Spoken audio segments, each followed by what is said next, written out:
Lawyers Congress സംസ്ഥാന അധ്യക്ഷ പദവി രാജിവെച്ച വി.എസ്. ചന്ദ്രശേഖരൻ സമീപകാല വിവാദങ്ങളുടെ പശ്ചാത്തലത്തിൽ ധാർമ്മിക ഉത്തരവാദിത്തം ഏറ്റെടുത്താണ് രാജിയെന്ന വിശദീകരണം. കെ.പി.സി.സി നിയമസഹായ സെല്ലിന്റെ ചെയർമാൻ സ്ഥാനവും രാജിവെച്ചു. നടിയുടെ ആരോപണങ്ങളുടെ പശ്ചാത്തലത്തിലാണ് രാജി. കൂടുതൽ വിവരങ്ങളുമായി ജിജീഷ് കരുണാകരൻ ചേർന്നുണ്ട്. ജിജീഷ്, വളരെ നിർണായകമായൊരു സംഭവം തന്നെയാണ് ഈ ആരോപണങ്ങളൊക്കെ തന്നെ ഉയർന്നു വരുന്നത്. അതിന് പിന്നാലെ ഇപ്പോൾ ലോയേഴ്സ് കോൺഗ്രസിന്റെ പ്രധാനപ്പെട്ട ഒരു അധ്യക്ഷ പദവി രാജിവെച്ചിരിക്കുകയാണ് ചന്ദ്രശേഖരൻ. എന്താണ് മറ്റു വിവരങ്ങൾ? വിഷ്ണു, ചന്ദ്രശേഖരൻ കഴിഞ്ഞ ദിവസം ഈ ആരോപണം നടി ചന്ദ്രശേഖരനെതിരെ ആരോപണം ഉയർത്തിയപ്പോൾ തന്നെ അത് പൂർണ്ണമായും തന്നെ നിഷേധിച്ച് രംഗത്ത് വന്നിരുന്നു. മാത്രമല്ല, തനിക്ക് കെ.പി.സി.സിയുടെ പിന്തുണയുണ്ട്. കെ.പി.സി.സിയുടെ നിയമസഹായ വിഭാഗത്തിന്റെ അധ്യക്ഷൻ എന്ന നിലയിലും ഒപ്പം തന്നെ ഈ കെ.പി.സി.സിയുടെ അടക്കമുള്ള ചുമതലകൾ വഹിക്കുന്നയാളെന്ന നിലയിലും പാർട്ടിയുടെ പൂർണ്ണ പിന്തുണയുണ്ട് എന്നായിരുന്നു ചന്ദ്രശേഖരൻ അറിയിച്ചിരുന്നത്. എന്നാൽ ഈ ഒരു പശ്ചാത്തലത്തിൽ പാർട്ടി പൂർണ്ണമായും പിന്തുണയ്ക്കാതിരിക്കുന്ന കൂടിയുള്ള പശ്ചാത്തലത്തിലാണ് ഇപ്പോൾ രാജി എന്നാണ് വ്യക്തമാകുന്നത്. മാത്രമല്ല, കഴിഞ്ഞ ദിവസം നടി ആരോപിച്ചിരുന്നത് മുമ്പ് ഒരു നിർമ്മാതാവിനെ ചന്ദ്രശേഖരനാണ് പരിചയപ്പെടുത്തിയത്. ആ നിർമ്മാതാവ് തന്നോട് മോശമായി പെരുമാറി. അത് ചന്ദ്രശേഖരന്റെ അറിവോടുകൂടിയാണ് അത്തരമൊരു പെരുമാറ്റം ആ നിർമ്മാതാവിൽ നിന്ന് ഉണ്ടായത്. മനഃപൂർവ്വം ആ നിർമ്മാതാവിന്റെ അടുത്തേക്ക് എത്തിക്കുകയായിരുന്നു എന്ന ആരോപണമാണ് നടി ഉയർത്തിയത്. നടന്മാർ ഉൾപ്പെടെ 7 പേർക്കെതിരെ ലൈംഗിക അതിക്രമ പരാതികൾ, ഇതുമായി ബന്ധപ്പെട്ട പരാതികൾ നൽകിയിട്ടുള്ള നടി തന്നെയാണ് ചന്ദ്രശേഖരനെതിരെയും പരാതി ഉന്നയിച്ചിരുന്നത്.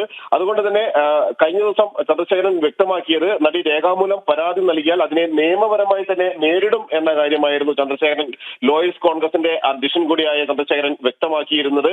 എന്നാൽ ഇത് കൂടുതൽ പരാതികൾ വിവിധ കേന്ദ്രങ്ങളിൽ സിനിമാ മേഖലയുമായി ബന്ധപ്പെട്ട് ഉയർന്നു വരികയും നിലവിൽ ഈ ഒരു പരാതി നൽകിയ നടിയുടെ മൊഴിയടക്കം രേഖപ്പെടുത്തി അന്വേഷണ സംഘം കേസ് രജിസ്റ്റർ ചെയ്ത് മുന്നോട്ട് പോകാൻ നിൽക്കുകയും എഫ്ഐആർ രജിസ്റ്റർ ചെയ്യുകയും എല്ലാം ചെയ്യുന്ന പശ്ചാത്തലത്തിലാണ് ഇപ്പോൾ ചന്ദ്രശേഖരൻ താൻ വഹിച്ചിരിക്കുന്ന എല്ലാ പദവികളും രാജിവെച്ചിരിക്കുന്നത്. ഇക്കാര്യത്തിൽ കെ.പി.സി.സിയുടെ നിർദ്ദേശം ലഭിച്ചിട്ടുണ്ട് എന്ന് തന്നെയാണ് വ്യക്തമാകുന്നത്. ജിജീഷ, അതുപോലെ തന്നെ എന്ത് തന്നെയായാലും നേരത്തെ സൂചിപ്പിച്ചതുപോലെ ആദ്യഘട്ടത്തിൽ ചന്ദ്രശേഖരൻ ഈ ആരോപണങ്ങളെല്ലാം നിഷേധിക്കുന്ന ഒരു സാഹചര്യമാണ് ഉണ്ടായത്. എന്നാൽ ഇപ്പോൾ ഈ ഒരു രാജിയുമായി കൂട്ടിച്ചേർത്ത് വായിക്കുമ്പോൾ തന്നെ നമുക്കറിയാം ഈ ആരോപണങ്ങൾക്കെല്ലാം തന്നിൽ അല്ലെങ്കിൽ ആരോപണങ്ങൾക്ക് പിന്നിൽ കൃത്യമായൊരു സാധ്യത ഉണ്ട് എന്നുള്ളൊരു തെളിവ് ഇതിന് പിന്നാലെ അല്ലെങ്കിൽ അത് തെളിയിക്കുന്നതല്ലേ ഇപ്പോൾ ഈ ഒരു രാജിയെ നമ്മൾ നോക്കിക്കാണേണ്ടത്? ചന്ദ്രശേഖരൻ ഇക്കാര്യത്തിൽ വ്യക്തമാക്കുന്നത് ധാർമ്മിക ഉത്തരവാദിത്തം അല്ലെങ്കിൽ ധാർമ്മികമായിട്ടുള്ള ഒരു കാര്യങ്ങൾ വ്യക്തമാക്കിക്കൊണ്ടാണ് താനിത് രാജിവെക്കുന്നത് എന്നാണ് അദ്ദേഹം ചൂണ്ടിക്കാണിക്കുന്നത്. എന്നാൽ ഈ ആരോപണങ്ങളെ ചന്ദ്രശേഖരൻ ഇപ്പോഴും നിഷേധിക്കുന്നു. ചന്ദ്രശേഖരൻ ഇന്നലെ മാധ്യമങ്ങളോട് സംസാരിച്ചപ്പോഴും വ്യക്തമാക്കിയത് ഈ നിർമ്മാതാവിന്റെ ഇത്തരത്തിൽ ഒരു നിർമ്മാതാവിന്റെ അടുത്തേക്കും താൻ നടിയെ കൊണ്ടുപോയിട്ടില്ല. താൻ ആ സിനിമയിൽ അഭിനയിച്ച ഒരാൾ മാത്രമാണ്. അവിടെ പ്രൊഡക്ഷൻ കൺട്രോളറോ അല്ലെങ്കിൽ ഈ നിർമ്മാണവുമായി ബന്ധപ്പെട്ട ആൾ പോലുമല്ല. അങ്ങനെ ഉള്ള ഒരാൾ എന്തിനാണ് ഈ നടിയെ നിർമ്മാതാവിന് അടുത്തേക്ക് കൊണ്ടുപോകേണ്ട സാഹചര്യം എന്നാണ് ചന്ദ്രശേഖരൻ ചോദിക്കുന്നത്. മാത്രമല്ല, ഈ വർഷങ്ങൾക്ക് ശേഷമാണ് ആരോപണം ഉന്നയിച്ചിരിക്കുന്നത്.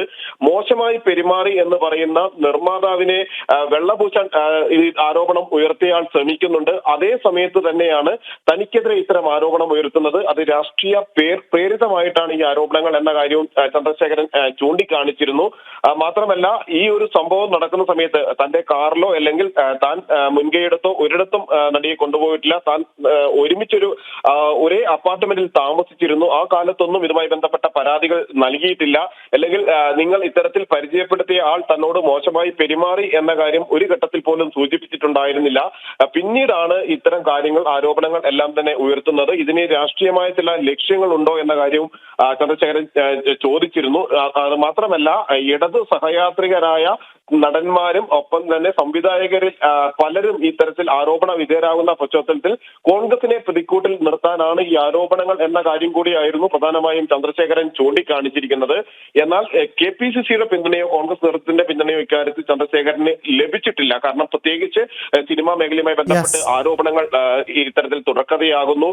നിരവധി ആളുകൾ പുതിയ പരാതികളുമായി രംഗത്ത് വരികയും എല്ലാം ചെയ്യുന്ന പശ്ചാത്തലത്തിൽ ചന്ദ്രശേഖരൻ ഈ തൽസ്ഥാനങ്ങളിൽ തുടരുന്നത് ധാർമ്മികമായി ശരിയല്ല എന്ന് തന്നെയായിരുന്നു നേതൃത്വം ചൂണ്ടിക്കാണിച്ചിരുന്നത്. അതുകൊണ്ട് തന്നെയാണ് അനിവാര്യമായ രാജി എന്ന നിലയിൽ ചന്ദ്രശേഖരൻ തന്റെ ഈ ചുമതലകളെല്ലാം തന്നെ രാജിവെച്ചിരിക്കുന്നത്. മാത്രമല്ല, അമ്മ പരിവാരങ്ങളടക്കം ഇത്തരത്തിൽ ആരോപണ വിധേയരും അല്ലാത്തവരുമായ ആളുകൾ രാജിവെച്ച ഒരു പശ്ചാത്തലം കൂടി ഇതിന് കണക്കാക്കുകയും ചെയ്യുന്നു.